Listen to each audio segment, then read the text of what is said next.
Hey everyone, Mr. MC here. This is a guide for round 6 of the 2021-2022 FIA Nations Cup exhibition season taking place at Mount Panorama with the Mazda Roadster touring car. And let's get this started by mentioning that we're on the racing hard tires, brake balance is at 0, and because there isn't really much to talk about for this race, I'll quickly mention the qualifying strategies when we're going down the Conrad Straight. But anyways, bring yourself towards the right and you're looking for this photographer at the 75-meter mark as you want to brake just as you approach him. So brake hard for a short moment, quickly ease off of the brakes as you turn in, and get on the throttle as soon as you can. Now, because we're on the racing hard tires and we're on a light car, this car is incredibly grippy. It's going to take a bit of time to get used to how much you can take advantage of it and try to get the most out of this car and the tires. But anyways, bring yourself towards the left, brake before you pass the 50-meter board. You're doing a quick burst of braking, so brake hard for a very short moment. Get on the throttle as soon as you can. Once again, very grippy car, so you can be pretty aggressive here. Take this left turn flat out, but just as that turn ends, that's when you want to slowly ease on the brakes. Just trying to bring yourself all the way to the inside of the turn. As you hit the apex, get on the throttle as soon as you can. This right turn can be taken flat out. Turn in when you pass the happy little tree that is on the left. Make sure you say hello to it or wave at it. And because we're on a pretty slow car, you can actually just go through all this flat out, trying to take a somewhat short line. Still going flat out through here, but bring yourself towards the left. And for this part, you can use braking and throttle to slow down while maintaining stability. So just as the wall on the right starts to go away, that's when you want to start to slow down. Use braking and throttle to slow down while retaining stability. Bring yourself towards the right. Quick burst of braking just as you make this left turn and get on the throttle as soon as you can. Then as you turn in to the right, you want to brake just before the wall on the right changes from black or gray to blue. You can go down to second gear, get the car to rotate a bit more, but get on the throttle as soon as you can. But anyways, let's quickly talk about the qualifying section. 5-minute qualifying session, which means you'll only have one chance to try to get a good qualifying time. If you're in a lower split lobby, qualify far away from others so you don't get interrupted by anyone else. And if you're in a higher split, slipstream is useful. Take advantage of it. That's it. But anyways, at the 125-meter board, so just before the sign event ends, that's when you want to start to brake hard for a while, but get on the throttle as soon as you can. You're trying to be on the throttle as soon as you can to maximize your exit speed. Finally, bring yourself towards the right, and you're finally braking before the 50-meter board, before the red and white area on the left ends. You can brake just a tad bit sooner than I do to get closer to the apex, but once again, just get on the throttle as soon as you can, and that is it for the lap guide. So let's go on over to the race section of the guide.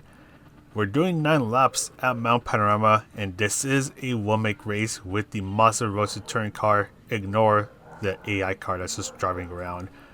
But anyways, fuel is a ×3 and the tire is a ×7, but we're only using the racing hard tires. So you would think that with these sort of high settings that either one of these things will be an issue, but surprisingly, no. None of them are an issue. They're actually pretty trivial. So this is a pretty easy zero-stop race. And as you saw earlier, we do have a grid start, so make sure you have the traction control at 1 when the race starts. And then after the race starts, you can then move it back down to 0 or whatever value you normally have it set to. So as I just mentioned, zero-stop race. You don't have to worry about fuel nor tire wear. You did get a tiny bit of tire wear, but it's pretty trivial, so there's nothing to worry about. For the brake balance, 0 is good. It felt fine with me. Some may find -1 to be a little better, so you can mess around with that.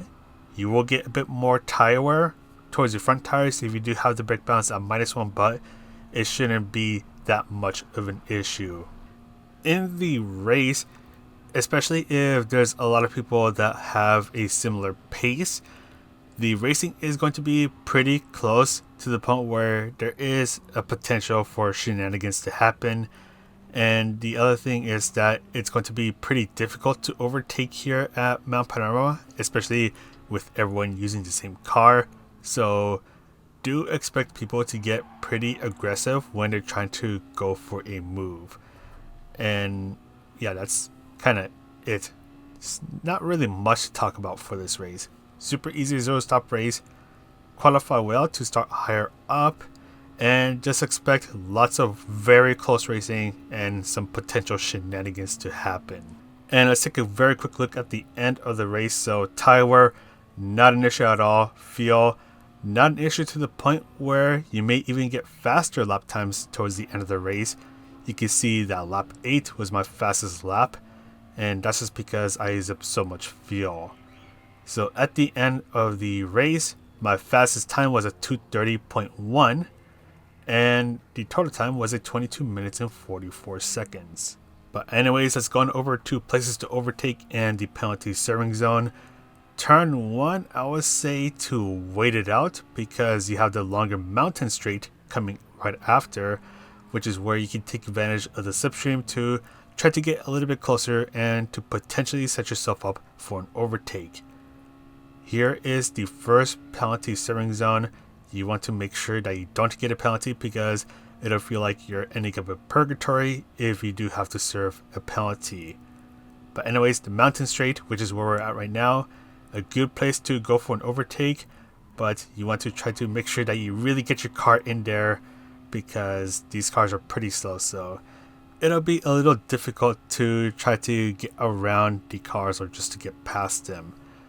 Now, usually for the mountain part of the track, you would usually be in a single file line, but because these cars are so slow and this track happens to be just wide enough for these cars, it is possible to really battle out through here and still retain most of your speed. So you can get some good battling through here. It is possible to potentially even get a sneaky move through here, but it's going to still be pretty dangerous even though these cars are smaller and slower. However, go in a single file line before you start to go downhill because the last thing you want to do is to go too wide or to really battle out going down the hill and end up in the wall. So single file line through here. It is possible to pull a sneaky going through Forest Elbow, which is this turn right here, and then going down the Conrad Straight. It is possible to go for another move with the use of slipstream. Here is the last penalty serving zone. Make sure you don't get a penalty, otherwise you'll end up in purgatory serving it through this straight. Once again, it is possible to go for a move, but because these cars are a little slow, it is going to be a bit difficult to successfully pass someone unless if they got a really horrendous exit through the Forest Elbow. Then the last place where it is possible to go for a move is through the final corner itself.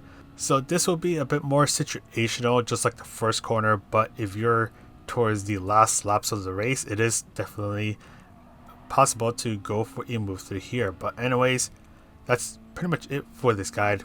Super easy zero stop race, not much else to talk about. So I'm going to sign off now. So this is Mr. MCA, wish you a good race, and I'll see you in the next video.